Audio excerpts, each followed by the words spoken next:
Good morning, afternoon, evening, wherever you are in the world. My name is Josh, and this is Talking Smarks. Today is February 5th, 2024.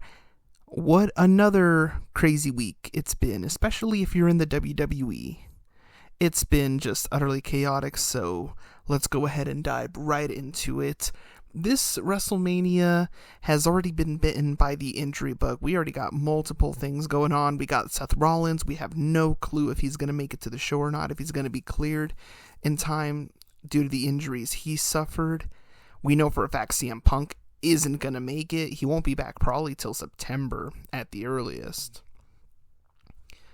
As for the rest of the Royal Rumble, it just feels like right now perhaps the Royal Rumble isn't even mattering at this point, which is kind of a shame. So let me break it down. At the Royal Rumble, Cody won. First back-to-back Royal Rumble winner since Stone Cold. At the end of the event, they set it up perfectly. Cody gets on the turnbuckles, points at Roman Reigns. He's gonna go to WrestleMania. He's gonna challenge Roman Reigns. He's going to finish the story. So we thought. Remember back at the way beginning of the year during the day one edition of Raw when The Rock came out, got the massive pop, and said maybe I should have a seat at the head of the table. Okay, cool. This match between Rock and Roman has been teased for years now, although now we're learning it may have been literally, with The Rock becoming part of the board of directors at TKO, signing a deal with WWE as far as we know, allegedly to have at least one match, and now with all of the chaos surrounding Vince McMahon and anybody associated with him that could potentially be getting the boot, so that could literally be anybody in the higher up areas of WWE, or perhaps anybody in general that could get the boot if Endeavor is absolutely serious about doing a clean slate. Let me get back to it. This past Friday on SmackDown, Cody comes out. He says, Roman Reigns, I'm coming after you, but not at WrestleMania. Like, fucking what?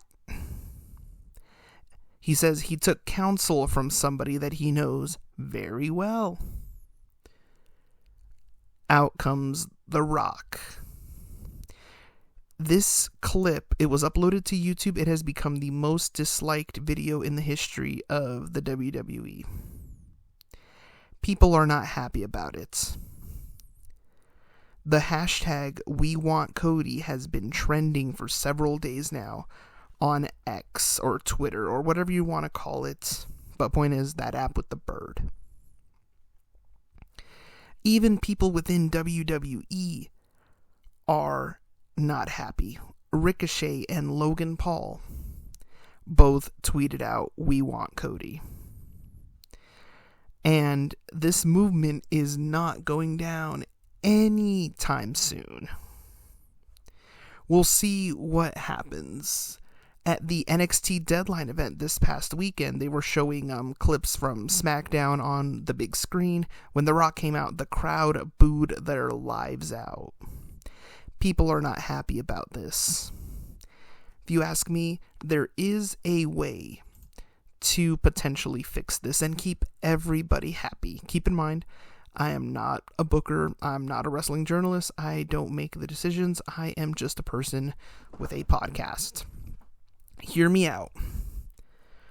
Since WrestleMania 20, every 10 years, we've had a triple threat main event. The Mania 20 main event, the one we don't talk about. WrestleMania 30, we had Daniel Bryan, we had Randy Orton, we had Batista. This is the 40th anniversary of WrestleMania. Do the triple threat. Do Cody, Roman, and The Rock. Hear me out. Cody goes over, and everybody's happy. The Rock gets his Mania match. The WWE gets their box office, because that's going to be a monumental match. Roman gets his WrestleMania main event. Cody gets to finish his story. Everybody gets their piece of the pie. And we're done. it all goes away. But we'll see what happens. Like I said, I'm not a booker, I'm not a journalist or anything. I'm just a passionate wrestling fan with a wrestling podcast. I'm very intrigued to see what happens next. Obviously, we'll keep you all informed as best we can. And we do still thank you all so much for listening to us here. Also, an honorable mention. This is maybe a little segue that I'm going to go into, just like my personal favorite things in the world of wrestling over the week.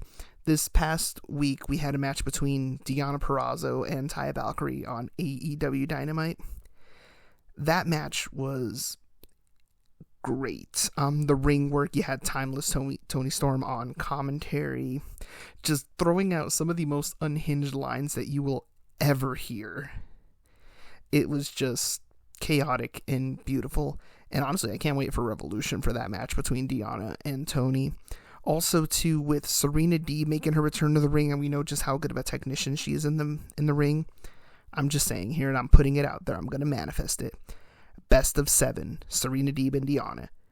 There you go. You got 7 weeks worth of programming right there, Tony. Book it. Please.